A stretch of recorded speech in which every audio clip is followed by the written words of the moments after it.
It's a beautiful night, just out relaxing. Thought I'd give a little update to the snake oil video I did recently. The additive,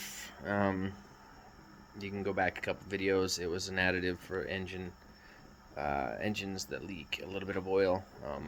I've got a gasket next to some oil lines that I was hoping it maybe just seal up a little bit without having to get up in there and messing with things. But the simple fix generally might not be the good fix. So a couple weeks into it after using it, and it did seem to stop some of the leaking.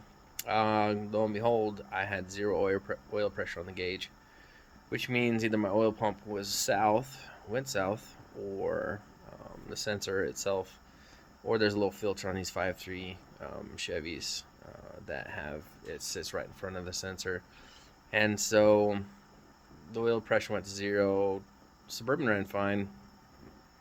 Pretty much figured I didn't have issues, but you never want to see that gauge at zero, so went and replaced the oil gauge sensor and that little filter on the 5.3, and now it's back. But I'm pretty sure that additive is what killed it. So the filter could have been a little bit clogged. This stuff probably finished it off, killed it.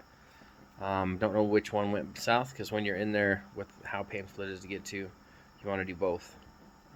Don't go halfway and do it and then try and see if it's running. Just replace them both, and it's back online. The old Suburban's been great, but this little bit of oil additive, I'll give it 2 thumbs down. And the snake oil might actually be what it is. Just trying to sell you on something that may or not work.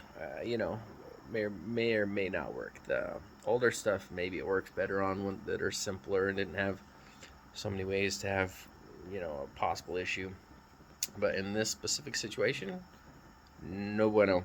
So that's your PSA for tonight. Keep that in mind. I was going to remove that video and just hope nobody would ever use it, but I'm going to try and link them both to make sure that people know that I used it and then how it really came out. And it was not awesome.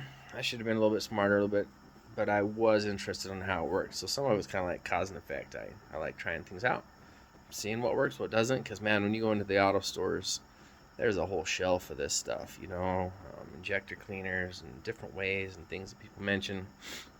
And I don't know if I've necessarily seen huge improvements or changes. Now that I've actually replaced some fuel injectors on my own and some of these things in some of these cars, it's like, do I really want to run an additive to try and clean out injectors, or hope that it cleans them out and makes them run better, or just swap them out every couple 100,000 and keep it running clean? So I'm kind of leaning more towards just to plan on, if you ever wonder about those components, just don't spend the money on the extra additives, especially with gas prices these days.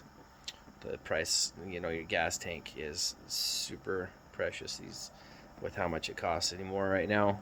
It's usually about $150 every time I fill up, which I do hate, but it's cheaper if I don't have the additives in there too. So I'm more leaning towards, hey, if I have issues, I'm going to swap out the fuel injectors versus additives to try and just supposedly do something, and trickling money away slowly but surely.